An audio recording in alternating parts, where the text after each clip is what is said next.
Sa më shumë i shahu shqiptarët, sa më shumë i vodhi shqiptarët, sa më shumë i masakroi shqiptarët, aq më shumë u rrit në votë tek shqiptarët.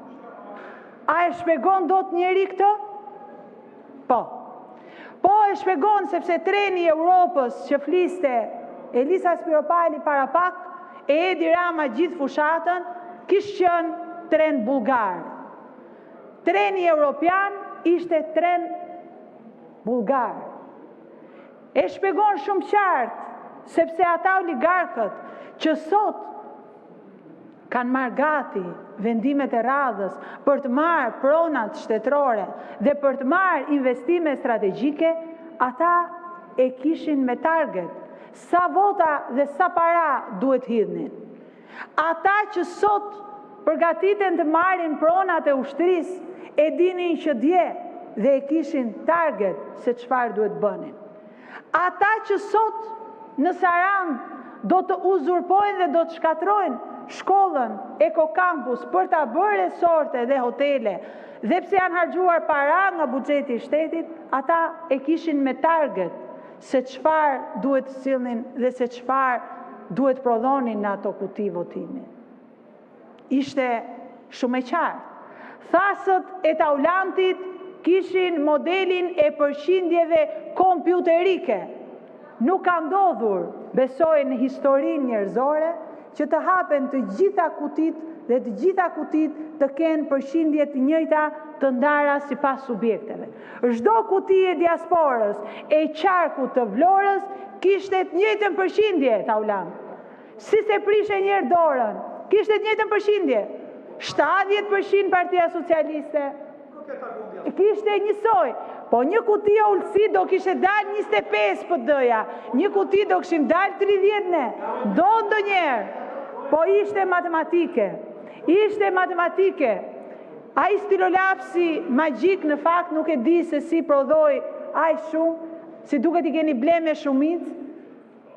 Ai stilolapsi blu, ai kryqi i një llojit, e na tregonte pastaj zoti Taulant Balla se si kryqi një lloj bëhet, thoshte, e nis lart e zbret poshtë.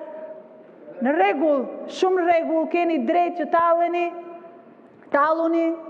talluni sepse me parat që i vidhni shqiptarët, me parat që i rëmbeni nga buxheti i shtetit, me ato para që sigurisht dhe nuk ju dhimbsen, me ato para bleni vullnete, me ato para tjetërsoni votën.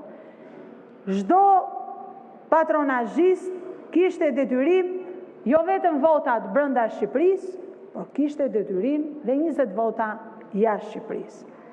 Dhe çudia më e madhe e di kush ishte, që dhe pse e bllokuat TikTokun, në TikTok dinin video edhe vota nga diaspora.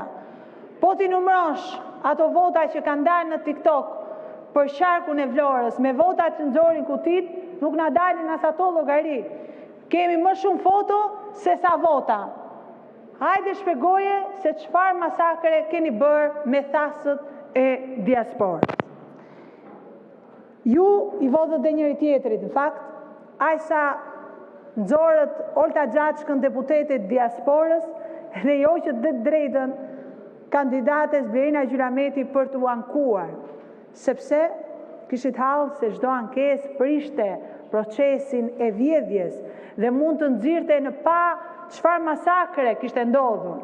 Po më thoni cili emigrant zgjohet në mëngjes dhe thot do votoj Olta Xhaçkën për çfarë arsye?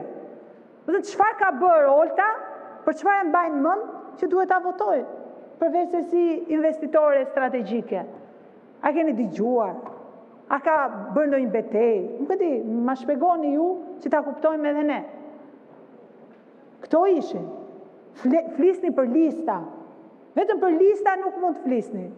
Se listat tuaja janë listat më qesharake që ka pas historia e këtij vendi. Dhe listat më të turpshme me njerëz që nuk dinin të fillonin dhe të mbaronin një fjali dëftore. Me njerëz që edhe në mitingun tuaj nxjerrin celularin për të bërë